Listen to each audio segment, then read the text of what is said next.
Hello, and welcome to Autism After 18, a podcast presented by Spectrum Connections, an instruction services resource for autistic adults. I'm Tristan Radke. And I'm Louise Getz. Over the next 5 years, an estimated 200,000 autistic teenagers will graduate and lose key services they've been getting at school: social skill classes, occupational therapy, or speech therapy lessons. And they'll lose them just as they turn 18 and become legal adults, making important decisions about their lives, what kind of job to apply for, whether to go to college, and finding and affording a place to live. This podcast is for autistic individuals and their families who are navigating the tricky terrain of adulthood.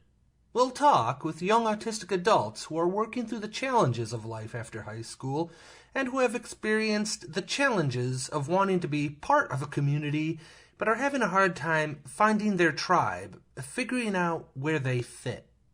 Our guests today are Nick and Andrew, two autistic young men who will share what they've learned in the years after they've graduated from high school. And Nick and Andrew, would you like to introduce yourselves? I am Andrew Larson. I am 26 years old. I got my bachelor's in sport management with a minor in coaching, and now I am looking for grad school opportunities to get my master's in special education, specifically in autism spectrum disorder and emotional behavior disorder, and I am currently a paraprofessional, and I am also an Uber driver. Hi, my name is Nick Logan.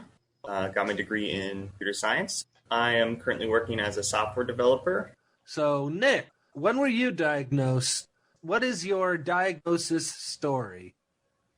So I was diagnosed at a very young age, and back when I was diagnosed, this was before they reclassified the definition of autism. So I actually wasn't diagnosed with autism. I was in the category. Basically, I was in the other catch-all category, which is why they kind of moved to the new system where they defined it as a spectrum, where I had some of the characteristics that are autistic, but not many of the other characteristics. I could still, when things were going right, I appeared like a perfectly normal child. It's only when I got really emotional, I got really sad or excited or upset, then I would really start to exhibit behavior that would be prototypical autism. Mm-hmm. And so they put me in the catch-all category of autism. And I was actually diagnosed with Asperger's. Mm-hmm. And so I knew that I was different from a very young age. My parents really tried to focus on, instead of, you have autism, it's what specific areas that I'm struggling with. When I was really young, it was dealing with being angry and how to handle being angry and upset without being so explosive. Yelling and screaming, it stops becoming appropriate as you get older. Right. Yeah. When you see a kindergartner kind of freaking out and having a meltdown on the playground, it may not be the best behavior, but at least it's appropriate for a kindergartner. But as soon as you start, every year after kindergarten, once you get to 5th grade and you start having this meltdown, it's like, why are you having, that's not appropriate anymore. Right. And so focus on how not to have a meltdown, how to say how you're feeling without being so disruptive. Mm. So, Andrew, what is your diagnosis story? I was a Christmas baby born 12/25/1994. I was diagnosed with moderate to severe autism on December 20th, 1996, just before my second birthday. Doctor who diagnosed me thought I would never talk. I would never hold down a job, form a relationship, have friends, and go to college. And even worse, there was a point where they thought I would be institutionalized, which was the thing that was still brought up back in the 1990s, which you don't hear any of that anymore these days. But yeah, that was, believe it or not, that was brought up. I was nonverbal till I was 4 years old, and I was placed in some early intervention programs, which massively paid off. Here I am today. I would say I'm leading a pretty successful life so far. I would too. Thank you. Has anyone ever told you that you don't look autistic? Nick? I have been told that I don't look autistic many times, and I always feel embarrassed and most of the time kind of ashamed whenever I hear like, oh, you don't look autistic. because I feel like there's some kind of way that I was supposed to look, I was supposed to talk, I was supposed to act. These are the expectations that were laid up for me, that were for me. I was supposed to meet them, and I didn't meet them. I just never know what to say as a response to that question. Oh, you don't look autistic. What am I? Sorry, I didn't. Although sometimes that question or that statement, oh, you don't look autistic, that comes from maybe they said something about autism, and I've corrected them, and then they're like, oh, how do you know that? Oh, and then I say, oh, I have autism. Oh, you don't look autistic. They're trying to cover their tracks for the fact, for their ignorance that they, that's usually my experience. It's never really a comfortable thing for me, and part of that is that I wish I didn't have autism, but at the same time, there's nothing I can do about it. Right. Yeah. So, Andrew, has anyone ever told you that you don't look autistic? And what was the situation? Yeah, there's been numerous times where people were kind of shocked when I revealed that I have autism, but probably the most notable example was back when I was as young as 6th grade. I was on a local baseball team. One of the common traits that people on the spectrum is they like to hand flap. My teammate of mine noticed that, and he was like, why do you keep doing that? I just randomly told him I have autism. And then my team was like, oh, you don't look like you have autism at all. I would have never have guessed if you had told me. And the way I took it as, I generally took it as positive because already by that point, I didn't like having the feeling of having autism and that I was different from people. And I wanted to hide as much as possible. But back then, I couldn't control my tics per se as well as, So you were stimming? Yeah, that's a much better word to use. Thank you very much. Now today I have it under control. If I ever stim, it is exclusively done private. Mm-hmm. People don't realize I have autism, but when I do tell them, they are really shocked to hear that. And I kind of take that as a grain of pride in a way, but at the same time, I do wish people would understand like how autism impacts people. But the way society is run, they kind of look down on you if you have a disability. So I try to hide as much as possible. And I personally take it as a compliment when people think they're shocked to hear I have autism, even though I can easily understand why other people on the spectrum take highly offense to that. Nick, has anyone ever bullied you because of your autism? I never was, I don't want to say bullied, but I definitely had a lot of trouble getting along with kids my age, whether you call that bullying or not. I think there's definitely a lot of cases of bullying where, you're being targeted and it's really mean and really, traumatizing. I don't think I don't know. I'm just trying to say that yes, I probably would say that I've been bullied, but maybe not the same as some other people. And I don't think I would say that I'm bullied because I have autism, although maybe that's because they never said, oh, it's because you're autistic. They always pointed out all the different ways I was different, didn't stand out, or fell short. Well, most commonly I was called a spaz because I got upset and I had a freak out.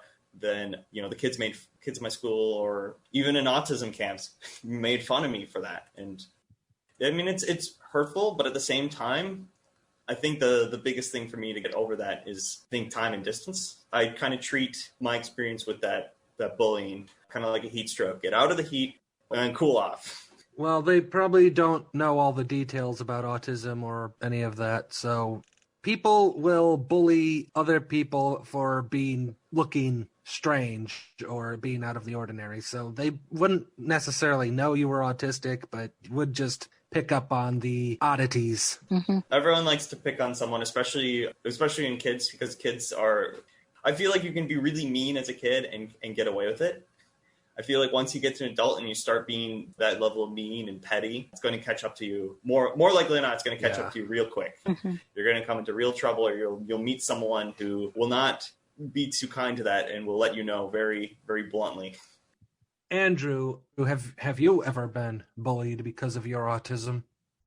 I have on number of occasions, but I do want to say something in response to Nick's response. As much as for me to say this, when I was in 7th grade, I was one of those people that did bully someone on the autism spectrum, and I still hold a lot of shame to that to this day.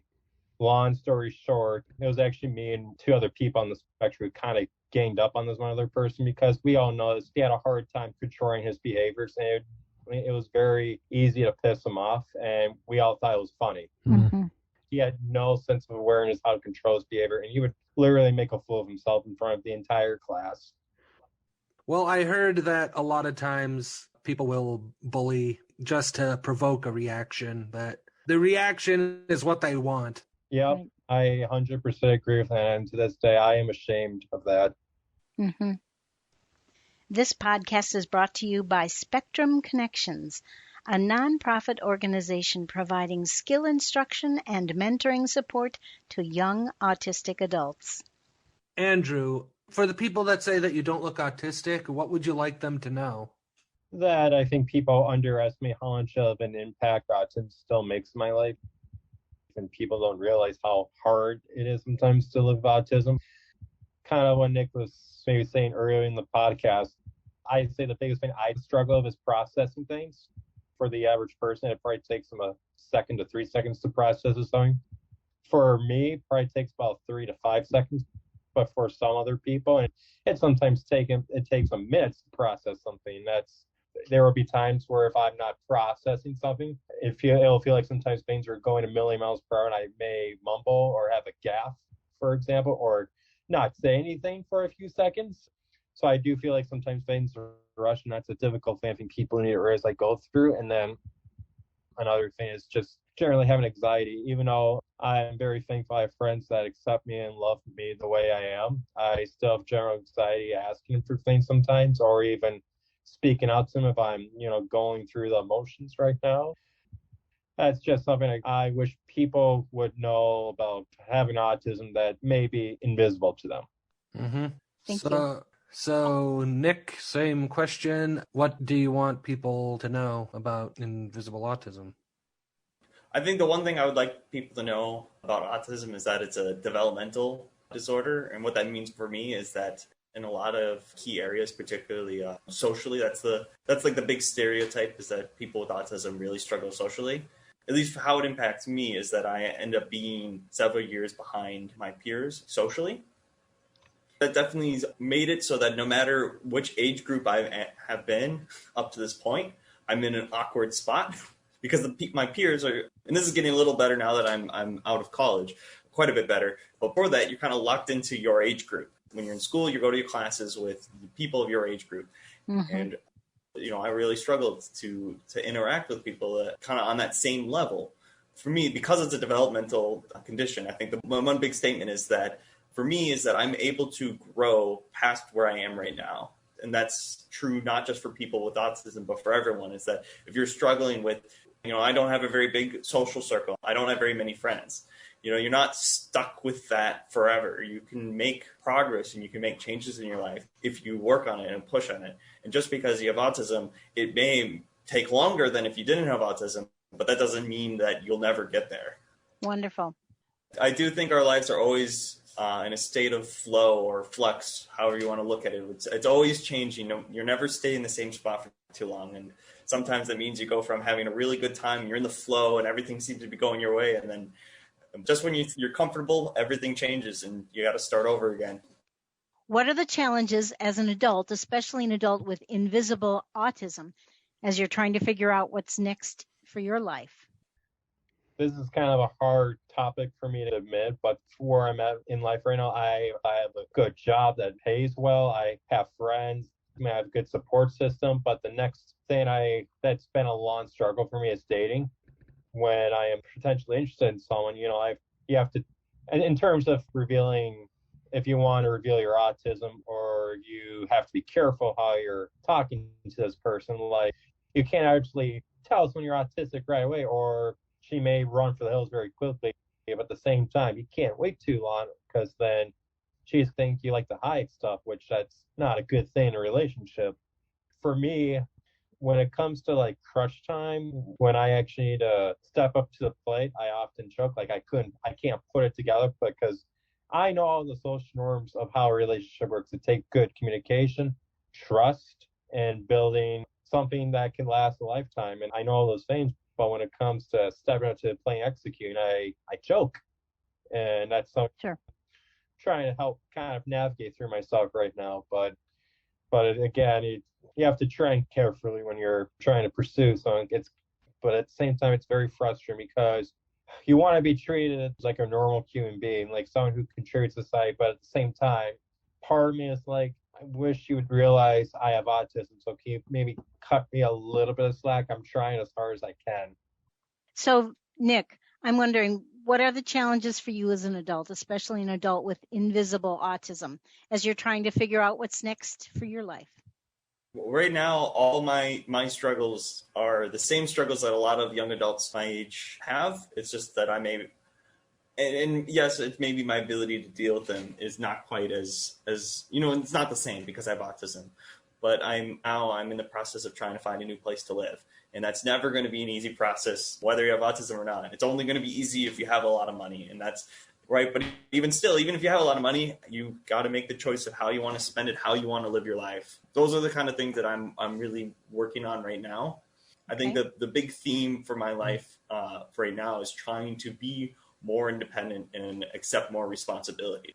Those two things are, I think, people with autism can really struggle with. And for me, I feel like I'm behind my peers, but at the same time, I think I'm trying to allow myself to not, I don't have to be where the quote, this arbitrary average person my age is. I don't have, I'm trying to just let myself, live my life in my own pace. I think that's kind of the struggles I'm dealing with. And other than that, it's the same struggles. I feel like it's a lot of the same kind of struggles that, most people have. Okay, buying a house. Okay, if I want to buy a house, I'm going to need to get a mortgage. I need to get a realtor. Okay, and just doing all of those things and taking care of all that while also keeping track of all the other responsibilities you have in your life. Taking care of yourself physically, emotionally, mentally, socially, taking care of all of your responsibilities at work. Those are these are the same things that most everyone struggles with. For me, it's there is a layer of difficulty that I know that I struggle. I have my own struggles because of autism, and I don't know exactly like this is the area that I'm struggling with. It affects everything. Sure. It just makes everything a bit harder, especially in terms of communication. I think if there are other people who thought exactly like me, communication would be very easy, but there's only one of me. So I have to bend over backwards and try to get other people to accommodate, to accommodate, what I'm trying to say. And that even with people with autism interacting with other people with autism, or people who quote unquote normal trying to interact with, other people, there's always going to be a breakdown in communication. It's always something that needs to be worked on. It's just hard. I'm just allowing myself to do things and try my best. And if I fail, then I can just try again later. And there's no penalty for being slow. I just wanted to add, I am also going through some of those same issues that Nick is going through. So in regards to buying a house and such like that. So I can relate to that. Cool. Thank you. That's a great point worth repeating, Nick, and a good place to close our conversation. I'm just allowing myself to do things and try my best. You gotta do the classic. Well, that's all the time we have for today. Blah blah blah blah blah. That's what I'm expecting. But okay, we're all for you, Nick. We'll do it. That's all the time we have for now. Thank you for your time, Andrew and Nick. Thank you. Thank you for having us on the show. Round of applause. Bye. Take care, everybody. Bye. Bye. It was delightful. This podcast is brought to you by Spectrum Connections, providing skill instruction and mentoring services to autistic adults. You can learn about our services by checking our website at spectrum-connections.org.